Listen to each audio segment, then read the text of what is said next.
자, 여러분 반갑습니다. 태풍이 불어닥쳤던 9월도 얼마 남지 않았습니다. 다음 주면 벌써 10월을 눈앞에 두고 있는데요. 요번 개천절에도 태풍이 불어닥칠 수 있다고 해가지고 태풍은 맨날 주말에만 오는 거야, 그죠? 근데 10월은 개천절 말고도 굉장히 많은 기념일들이 있더라고요. 군의 날, 노인의 날, 개천절, 세계 한인의 날, 중앙절, 한로, 제양군인의 날, 한글날, 체육의 날, 문화의 날, 경찰의 날, 한강, 국제연합일, 독도의 날, 교정의 날, 금융의 날. 기념일만 따지면 무려 16개. 물론 중복도 있지만 이 날을 다 쉰다면 얼마나 좋을까요?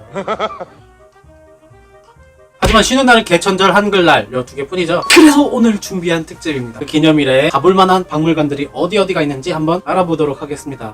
자, 첫 번째, 국군의 날. 국군의 날은 1950년 6.25 전쟁 때로 인천 상륙작전으로 반전에 성공하면서 파죽지세로 밀고 올라갑니다. 38선을 통과한 날이 10월 1일이죠. 38선 통과를 기념하여 국군의 날이 제정되는 것입니다. 국군의 날에는 가볼만한 곳은 역시 용산에 있는 전쟁기념관 6.25 전쟁실 1과 2를 보면은 6.25 전쟁에 대한 이야기가 상세하게 나와 있습니다. 전쟁 일실 들어가자마자 유해 발굴에 대한 이야기를 쫙 만들어 놓고 영상을 통해서 보여주고 있는데, 이거 보여주면 6.25에 대한 대략적인 이해가 가능하죠. 6.25가 남한이 먼저 쳐들어간 건지 북한이 쳐들어온 건지 물어보면 대부분의 친구들은 북한이 쳐들어왔다고 알고 있을 거예요. 그럼 그게 북침이냐 남침이냐 라고 물어보면 북침이라고 하는 경우가 있어요. 그래서 북으로 침략한 것이 아니라 남쪽으로 침략한 것이기 때문에 남침이다 라는 사실을 꼭 알려주고 가면 좋을 것 같고요. 아무래도 전쟁기념관이 각종 전쟁에 대해서 최우선적으로 다루고 있는 박물관이기 때문에 실제 전시품들이 많다는 점 굉장히 커다란 장점이고요. 1실 끝자락에 인천 상륙작전 3D 관람이 있는데 이것도 꼭 보고 가면은 아이들이 굉장히 좋아해요. 관람을 하고 나오면은 중앙청 태극기 꽂는 장면을 재현해 놓은 곳이 있는데 포토존이에요. 2실로 넘어갑니다. 인천 상륙작전 후에 국군과 유엔군이 북진하면서 압록강까지 갔다가 중공군한테 밀리고 일제인이태 공방을 거듭하다가 휴전에 이르기까지 내용을 담고 있는데, 여기도 영화 관람할 수 있는 상영관이 있습니다. 관람존에 가서 미리 예약을 해놓으세요. 시간대별로 예약을 해놓고 있기 때문에 이름을 써서 예약을 해놓으면 관람을 하다가 시간이 됐을 때 딱 가서 영화를 관람할 수 있습니다. 이 실까지 다 보고 나오면 외부로 나가면 굉장히 좋습니다. 탱크나 비행기나 실제 사용했던 것들을 전시해놨는데, 여기에도 포토존이 있거든요. 장갑차 탱크?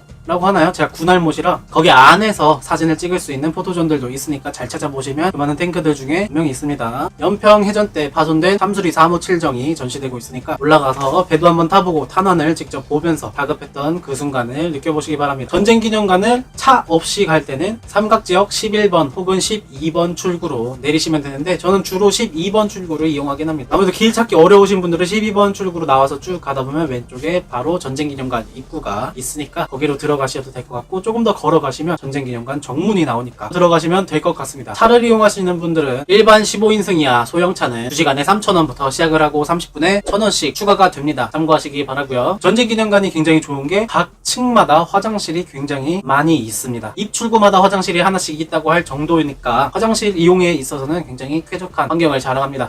두 번째는 한글날 관련한 박물관입니다. 바로 세종문화회관의 세종이야기, 충무공 이야기입니다. 세종대왕과 이순신 장군, 요 민족 성들에 대한 이야기를 다루고 있는데요. 세종문화회관 쪽문으로 내려가시면 되는데, 계단을 이용하실 경우엔 이렇게 내려가는 게 맞나 싶을 정도로 내려가면 됩니다.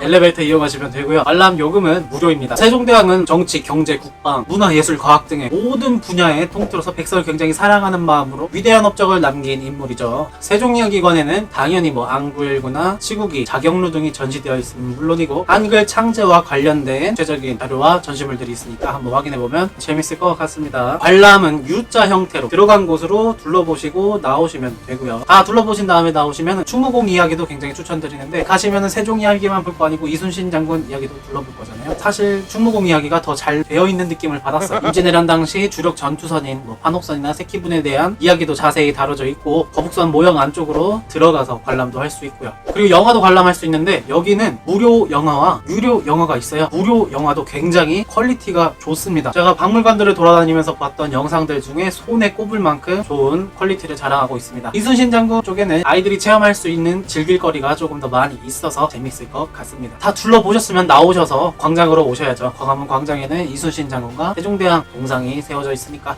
거기서 사진 관람하시는 것도 좋을 것 같습니다. 주말에 유의할 점은 꼭 집회가 열리고 있는지 확인을 하셔야 된다는 점인데요. 집회가 열리고 있을 경우 굉장히 혼잡하고, 집회에 참석하고 계신 분들이 화장실을 찾아서 전시관까지 내려오는 경우가 있기 때문에 쾌적한 관람을 원하실 때에는 평일에 방문을 하시는 것이 좋을 것 같습니다. 역은 광화문역에서 내리시면 되고, 자차를 이용하실 경우에는 조금 힘듭니다. 집회가 열리고 있는 경우가 많기 때문에 이동이 제한될 수 있기 때문에 서울특별시청 주차장을 이용하시거나 웬만하면은 지하철 이용을 추천드리겠습니다. 있습니다. 마지막은 10월 29일 금융의 날을 기념하여 한국은행 화폐박물관을 선정해 보았고요. 화폐박물관도 주차가 별로 마땅치가 않아서 지하철 이용하시는 걸 추천드리고요. 일지로 있고요. 7번 출구로 나오셔서 롯데백화점 지나서 쭉 내려오시면은 화폐박물관이 모서리에 위치하고 있습니다. 화폐박물관은 그 특성상 경찰분들이 배치되어서 근무를 하고 계신데요. 음료수를 가져갈 수 없다는 점, 뭐 다른 박물관들도 마찬가지지만 여기서는 특히 주의를 요하니 음료수 같은 경우는 밖에서 해결을 하신 다음에 들어가시는 게 좋습니다. 물론 안쪽에 가시면 카페랑 화장실, 정수기가 있으니 거기서 해결하시면 되겠습니다. 화폐박물관의 좋은 점은 아이들이 굉장히 재밌어 할 만한 요소들이 많다는 거예요. 일단 가실 때 실제 돈을 1,000원, 5,000원, 만원, 5만원권 준비할 수 있으면 좋습니다. 위조지폐에 대한 내용이 굉장히 잘 되어 있는데 전시되어 있는 것들을 보는 것도 좋지만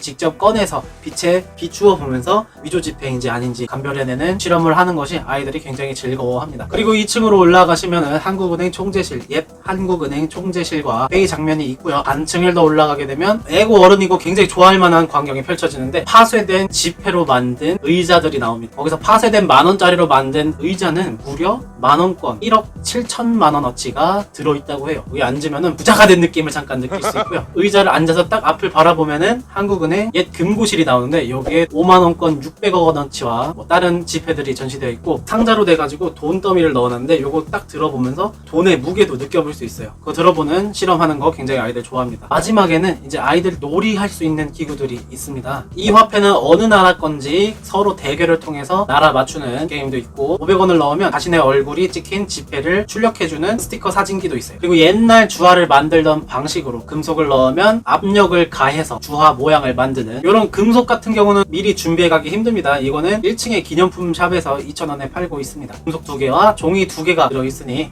이런 것도 참고하셔가지고 이용하시면 아이들이 좋을 것 같습니다.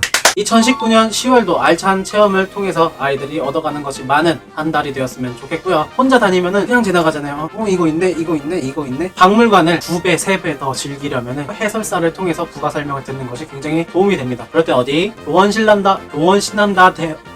도원신난다 체험스쿨 10월에 화폐박물관, 전쟁기념관, 세종이학 가보시는 거 어떨까 추천드리면서 물러나겠습니다.